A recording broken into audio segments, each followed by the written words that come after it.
Hello there again, YouTube. It is once again I, your gothic host with the most, Knox Burzum, back to bring you more blasphemous banter. Today begins 40 Days of Night, inspired, of course, by ABC's 31 Days of Halloween, but with a much better film list, I promise. Today we begin the pagan/cult week with Clive Barker's Lord of Illusions, one of the greatest films ever made, I guarantee. And his wife's favorite. And my wife's favorite. In fact, this was one of her first personal picks. It was. I was very proud of her. So, Lord of Illusions, a little background. 1995, rated R, runtime of an hour and 50 minutes, so you're going to want to sit down and have a good amount of time for this. Horror, mystery, occult, and thriller. Directed by Clive Barker, written by Clive Barker, and based on his short story, The Last Illusion. Starring Scott Bakula as P.I. Harry D'Amour, Kevin J. O'Connor as Philip Swan, and probably the only occurrence where I haven't abjectly hated the man, because he's kind of ugly and he has this weird way of acting and it kind of weirds me out. Any rate, Famke Janssen in actually her first role, fun fact, as Dorothea Swan, and Daniel von Bargen as Nix. Oh, Nix, you are such an amazing fucking villain. During a routine case in L.A., New York PI Harry D'Amour stumbles upon members of a fanatic cult who are waiting for the resurrection of their leader, the fiendish Nix, aka the Puritan. 13 years ago, Nix was gunned down by his best student, Swan. Now in the present, Swan is an illusionist on the level of David Copperfield or maybe Chris Angel, and is married to the stunning Dorothea. Fun fact, again, this is Famke's first big screen role.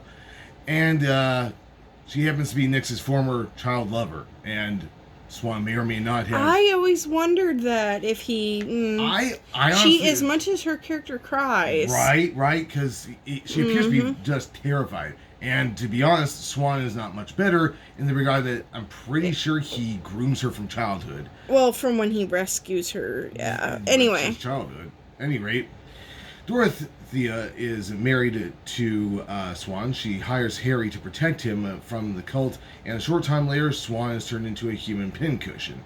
While Harry investigates the mysterious circumstances under which Nix's cult operated, Dorothea starts to become enamored with him, and he becomes a target of a blonde psychopath in the employ of Swan or Nix. He's a guy with these sharpened teeth. He's a fucking neo-Nazi. And eventually Scott Bakula puts a enormous stage prop right through. So, yeah, obviously spoilers from here forward. Sorry, it happens once in a while. Any rate, towards the end of the film, the Puritan makes it clear that Nix has become some sort of necromantic power god.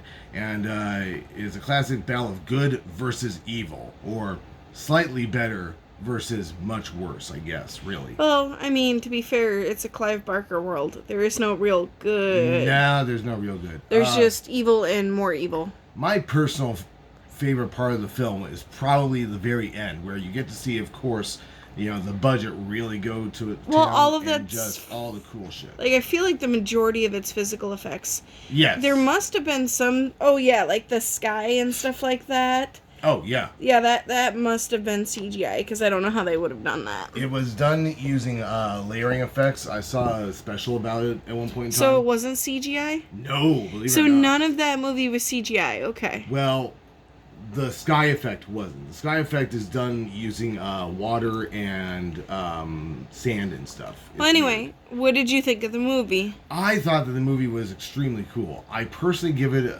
roughly an 8 out of 10. The effects are a little dated in some parts of the film, and fashions have come and gone. But for the product of its time.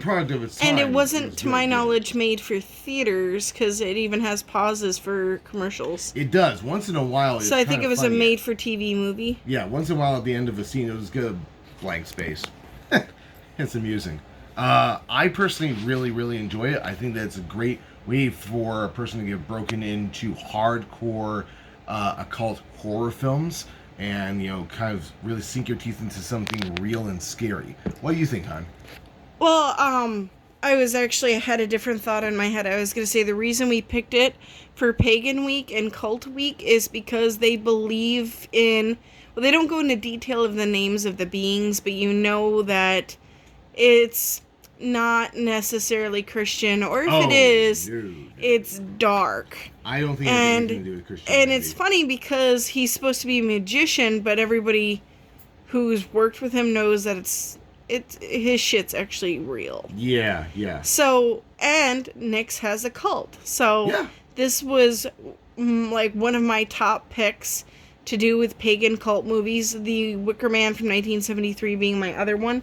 I first saw this as a family with my parents. We had a family day where we just watched movies sometimes, and I was 9. And Nyx is fucking scary, especially if you're a 9-year-old. I had some nightmares, but yet I keep going back to this fucking movie, so it left a mark with me. And it's just, there's a certain je ne sais quoi about the darkness and the supernatural. I want to say even this movie got me into tarot cards. Yeah, that's what you said during that one scene. Yeah, but great use of scalpels, by the way. Everything with Nyx has always stuck with me. Yeah. And a part of me just loves being disturbed and scared, and he steals everything. That, and I love the magic scene with Swan.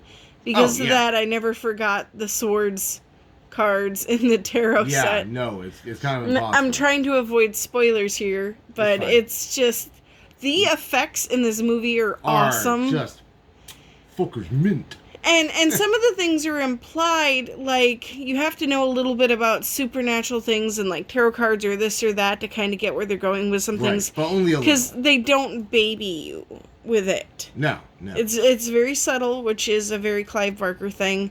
But this movie's nostalgic for me, and it's super fucking dark.